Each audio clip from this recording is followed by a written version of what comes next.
Salut Jeff. C'est Geoffroy. Dis-moi, on a encore reçu pas mal de courriers, enfin surtout un adhérent, un certain Alain B, qui me harcèle pour savoir comment faire un coup droit d'attaque. Alors moi je risque ma place, donc est-ce que tu pourrais me donner quelques conseils? Alain B, ça me dit quelque chose. Geoffroy, c'est pas la première fois, donc c'est quelqu'un intéressé par nos vidéos, donc tant mieux. Donc effectivement, je te propose aujourd'hui de parler du coup droit long ligne et du coup droit croisé avec les avantages, les inconvénients et les petites astuces pour pouvoir pratiquer les deux coups. Je te propose d'abord de commencer par un petit peu de théorie. Ici, je vais dessiner donc un joueur droitier avec une raquette dessinée donc dans ce sens-là pour faire le coup droit. On se rend compte que pour faire un coup droit, entre un coup droit croisé et un coup droit long ligne, le long ligne comporte trois difficultés supplémentaires par rapport au croisé.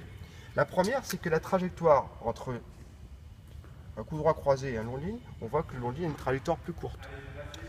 Le deuxième effet, c'est que ici le filet est plus élevé que ici, ce qui fait que la marge d'erreur est plus faible encore ici, qu'il faut lever davantage une balle sur une trajectoire qui est plus courte, la monter pour qu'elle redescende encore plus vite. Deuxième difficulté.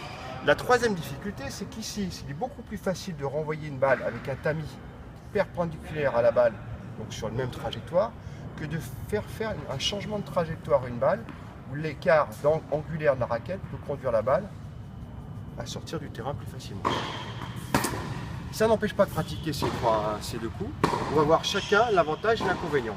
Juste une chose pour finir, Geoffroy, on voit tout de suite qu'on a, pour tenter un coup droit long ligne, il vaut mieux être positionné dans le terrain sur une balle d'attaque et assez haute, qu'effectivement se retrouver trop loin avec une balle même plutôt basse, puisque si la balle est mal remise et pas assez longue vis-à-vis du joueur qui est en face, on va se retrouver avec une balle ici qui va ouvrir tout le terrain à l'adversaire et le conduire là, lui, à nous mettre en difficulté, puisque si on est ici, on va se retrouver très loin par rapport à ça.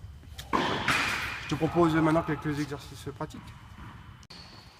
Alors Geoffroy, je vais te parler de quelques astuces et quelques petites techniques qui ne marchent pas forcément pour tout le monde, mais que chacun pourra tester pour essayer d'améliorer son coup droit long ligne ou son coup droit croisé. Le premier, on va parler des appuis.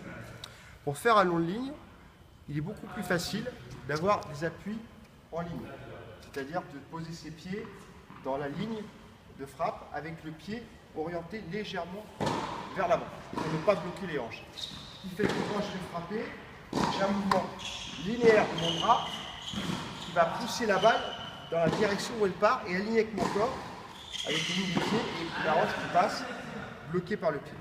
C'est important la position du pied parce que si vous mettez la pied comme ça va vous bloquer le corps et vous aurez un mouvement qui ne sera pas fluide et pas efficace.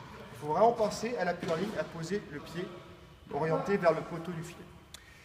Quand on veut croiser une balle, par contre, il est beaucoup plus facile d'avoir soit des appuis ouverts, c'est-à-dire les pieds orientés vers l'avant, et comme on l'a vu dans une vidéo précédente, tourner les épaules pour frapper, soit semi-ouverts, avec toujours les pieds orientés vers l'avant, et là, naturellement, quand on a ces appuis semi-ouverts, la balle sera prise plus devant, et donc donnera un angle à la balle, pour repartir, effectivement, dans une trajectoire diagonale.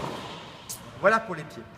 Pour le plan de frappe, le plan de frappe d'un coup droit long ligne sera plus au niveau du corps, surtout pour les gens qui ont des prises assez ouvertes. Si vous voulez croiser la balle, il faut penser à essayer d'avancer ce plan de frappe, ce qui naturellement va créer un angle supplémentaire à la raquette et donc va relancer la balle dans la diagonale. Alors que là, l'angle, en retardant le plan de frappe, la raquette sera plus alignée avec le long de la ligne. Voilà pour deux petites astuces. Une troisième astuce qui peut marcher pour ceux qui n'arriveraient pas à ce que ces astuces ne marcheraient pas pour certains joueurs, c'est de non pas visualiser le plan de frappe, mais visualiser le terrain. C'est-à-dire que là, j'ai un terrain qui est droit. Il est plus facile pour mettre une balle long ligne.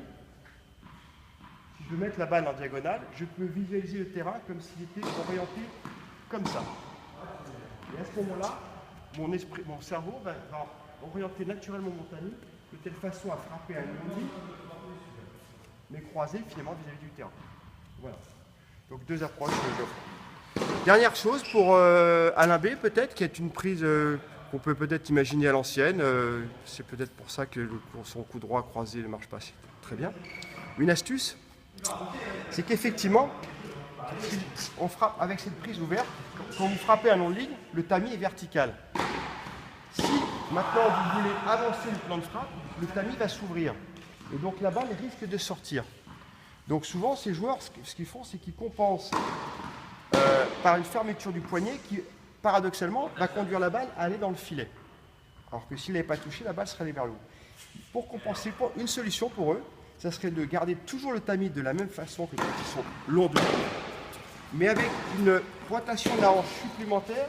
Et cette rotation de la hanche, sans bouger mon bras, va naturellement avancer le plan de frappe avec cette prise ouverte, sans orienter la raquette vers le haut. Une technique ou une astuce à essayer, puis vous me direz si ça marche. Voilà Geoffroy. Ok, merci Jeff et à bientôt pour de prochaines vidéos. Salut.